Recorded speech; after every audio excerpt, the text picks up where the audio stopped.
ซ่ากระส่งมาสายปอกมาทุ่งสามเขาบ่กระส่งป่าซ่ามาในเขาเลยอาบน้ำใสโหยขึ้นเขาวันเขาเวียงมาจังนั้นกระส่งป่าซ่าเป็นนอกเวียงน่ะเผื่อเขาเวียงมาก็มามันนั่งอาบน้ำใสโหยเอาเนี่ยมาสู่พระเป็นซอยจังอีหรือมาผุยอกในพระเป็นเจ้าผุยอกผุยใจมันก็คำเจอน่ะแหละล้านยิ่งอ่อนตายหักลูก3ขันหักล้าน3จ้อยนั่นกว่ามาให้ไผนาพระเป็นเจ้ามันนั่งในเปียงในเป็นซอดาปานเนี่ยซอดาปานก็ตึกมีลงไม่ลงให้อยู่ของดอซ่าจะไหนไปหมดล้อผ้าจะไหนไปหมดแล้วมันยอมกับพ่องไว้น่ะมันนั่งก็ให้พระเป็นเจ้าให้ไม่ออกวิสาขาลงมาให้เฮียงล่ะหลานยิ่งอ่อนขาว่าไงก้นหลีอ๋อจึงหนังว่าก้นหางหลีเพียวกะก้นหลีเพียวกว่านั้นหลานยิ่งอ่อนขาตายเฮข้าก็ส่งปาซ่ามันค่ะอ๋อสิไหลหน้าข้าเป็นน้ำหูน้ำตาค่ะอ๋อให้พระเป็นเจ้าปันสติอ่อนมันนางคอหนึ่งก้อยวิสาขาหลานยิ่งก้นหลีอ่อนจึงนั้นสองมือนางใครเทียงเนี่ยอะโลก้นหลีว่าไงก้นหางหลีอ่อนหลานยิ่งก้นหลีอ่อนจึงนั้นเด้มีแทงปักก็เห็นก็ครับพ่อหมอใครค่ะอ๋อวิสาขาบ่ว่าเมื่อใครหลานยิ่งนำจึงนั้นในก็น้ำตาเมื่อในติ่มเฮียงสิบอกอยู่เนาะเนี่ยพระเป็นเจ้าว่าขอในก็มันนั่งวนป่องใจกว่าอ๋อหลานยิ่งน่ะมันก็เป็นเมียวลูกหายตายค่อยก็แหละเมียวมันกึมก็ลงเนาะเจอตีในพอมีหลานยิ่งนำก็สุกนำก็เล่นในพอตายมาก็ติละให้น้ำตาในติ่มเฮียงให้ปอกเจอตีในพระเป็นเจ้าค่ะข้าได้ไปป่องใจเอาค่ะอำคลายเอาค่ะเนี่ยก้นนั้นมีตะลาเห็นมีตะลาเนี่ยมันปึงกันซึ่งไหน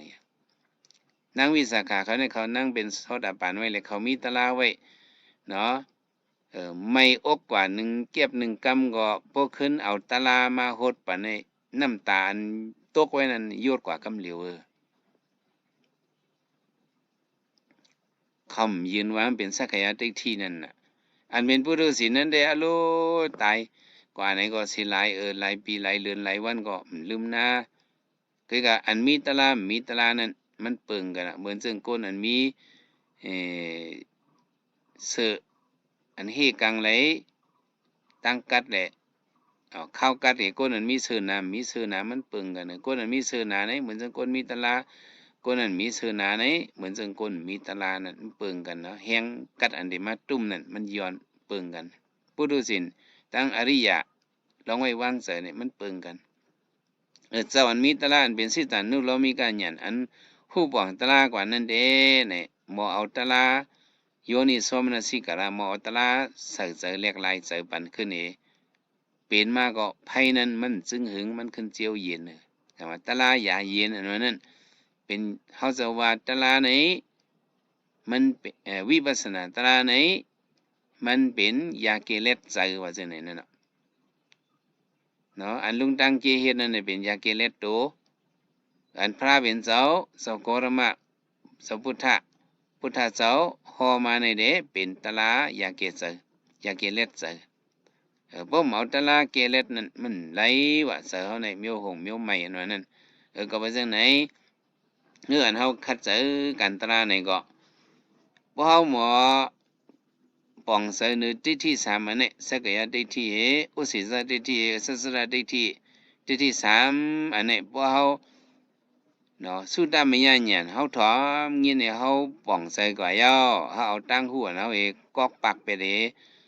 เอาขึ้นเอาลองภาวนามยะญันมาตุโทเวภาวนาโดยบ่ไหนเด้ติที่บ่มันคล่องคำในเฮาเฮ็ดกันตะลาก็มันเจียวป่องตะลามักโผเจียวตกมา